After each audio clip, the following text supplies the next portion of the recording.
അൽ-ഹിന്ദ് ഉംറ സംഘം അൽഹംദുലില്ലാഹ് മദീന സിയാറ വേളയിലാണുള്ളത്. നബി സല്ലല്ലാഹു അലൈഹി വസല്ലം തങ്ങളുടെ ഹിജ്റയുടെ പ്രാരംഭ സമയത്ത് ആദ്യം നിർമ്മിച്ച മസ്ജിദുൽ ഖുബായിലെ നിസ്കാരത്തിന് ശേഷം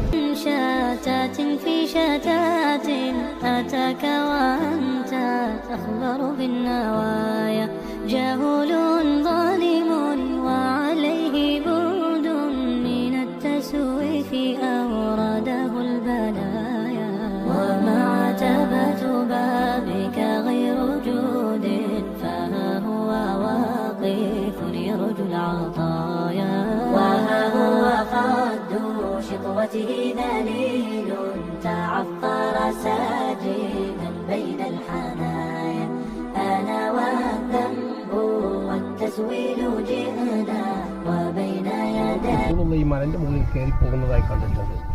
കഴിഞ്ഞു വന്നപ്പോൾ റസൂലുള്ളാഹിനെ കണ്ടെത്തുന്ന സമയത്ത് റസൂലുള്ളാഹി തങ്ങൾ സുജൂദിൽ നിൽക്കുന്ന റസൂലുള്ളാഹി തങ്ങൾ എഴുന്നേൽക്കട്ടെ എന്നിട്ട് കുറേ സമയം നിന്നു.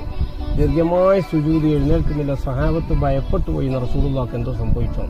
റസൂലുള്ളാഹിനെ വിളിച്ചപ്പോൾ റസൂലുള്ളാഹി തങ്ങൾ എഴുന്നേറ്റിട്ട് പറഞ്ഞു, എൻ്റെ അടുത്ത് 2 തവണ ജിബ്രീൽ അലൈഹിസ്സലാം വന്നിരുന്നു. ഞാൻ അല്ലാഹു ശുക്രിൻ്റെ സുജൂദിലാണ്. അപ്പോൾ ഒരു തവണ റസൂലുള്ളാഹി തങ്ങൾ ഇവിടെ വന്നിട്ട് ഏകാന്തമായി വന്നിരുന്നു ഈ ഉമ്മത്തിന് വേണ്ടി ദുആ ചെയ്യുക. കാരണം മദീന ഉപരോധിച്ചിട്ടാണല്ലോ ഉള്ളത് ദിവസങ്ങളോളായിട്ട്.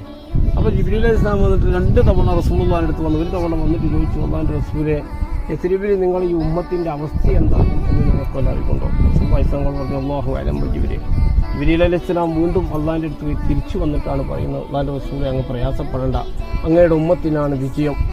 അള്ളാഹു അങ്ങയുടെ ഉമ്മത്തിനെ പരാജയപ്പെടുത്തൂല. നിങ്ങളുടെ ഉമ്മത്തിൻ്റെ ഉത്തരവാദിത്വം അള്ളാഹു ഏറ്റെടുത്തു കഴിഞ്ഞു.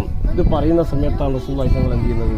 സുജൂദിലിരിക്കുന്നത്. ആ സുജൂദിൽ വീണക്കാൻ അതുകൊണ്ടാണ് ഇതിന് 6 സജദ എന്നാണ് ഈ സ്ഥലത്തിൻ്റെ പേര്. റസൂലുള്ളാഹി തങ്ങൾ ഇവിടെ ദിവസങ്ങളോളം കഴിഞ്ഞിരുന്നത്. ഏകദേശം 21 ദിവസമായിട്ടാണ് റസൂലുള്ളാഹി തങ്ങൾ ഏറ്റവും കൂടുതൽ ഏകാന്തമായി ഇരുന്ന സ്ഥലവും കൂടിയാണ്.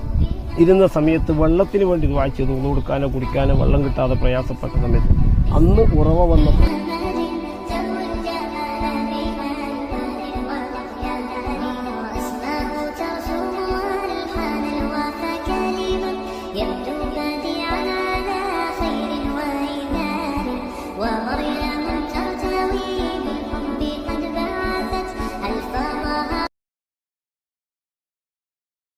അൽ-ഹിന്ദ് ഉംറ സംഘം അൽഹംദുലില്ലാഹ് മദീന സിയാറ വേളയിലാണുള്ളത്.